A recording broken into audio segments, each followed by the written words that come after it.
Latest news updates కోసం ఇప్పుడే download చేసుకోండి మీడియా ఎఫెక్ట్స్ యాప్.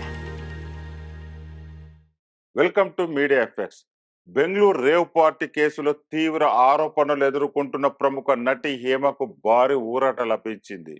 ప్రస్తుతం జ్యుడిషియల్ కస్టడీలో భాగంగా పరప్ప అగ్రహార్ జైల్లో ఉన్న ఆమెకు బుధవారం అంటే జూన్ 12న బెయిల్ మంజూరైంది.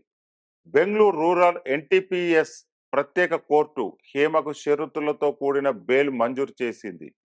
హేమ నుంచి ఎలాంటి డ్రగ్స్ లభించలేదని, చాలా రోజుల తర్వాత వైద్య పరీక్ష నిర్వహించామని హేమ తరపు న్యాయవాది మహేష్ కిరణ్ శెట్టి వాదించారు. దీంతో షరతులతో కూడిన బెయిల్ మంజూరు చేయాలని కోర్టు ఆదేశించింది. కాగా కొన్ని రోజుల క్రితం బెంగళూరు పోలీసులు జిఆర్ ఫామ్ హౌస్ పై దాడి చేసినప్పుడు నటి హేమ కూడా పట్టుబడింది. అయితే ఈ వార్త బయటకు రాగానే హేమ అదే ఫామ్ హౌస్ నుండి వీడియోను రికార్డ్ చేసి సోషల్ మీడియాలో షేర్ చేసింది. ఈ వీడియో ద్వారా తాను హైదరాబాద్లో ఉన్నట్లు చూపించే ప్రయత్నం చేసింది.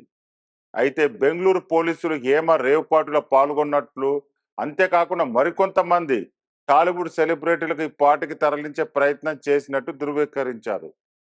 దీంతో విచారణకు హాజరు కావాలని నోటీసులు కూడా పంపించారు. అయితే తొలిసారి జారీ చేసిన నోటీసులకు అనారోగ్య కారణాలతో హేమ విచారణకు హాజరు కాలేదు. దీంతో రెండోసారి కూడా బెంగళూరు పోలీసులు నోటీసులు జారీ చేశారు. అప్పుడు బూర్కా ధరించి విచారణకు హాజరైంది.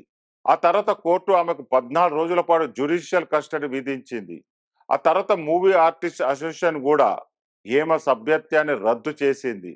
అయితే ఇప్పుడు ఇదే కేసులో హేమకు బెయిల్ లభించడంతో కాస్త ఊరట లభించినట్లయింది.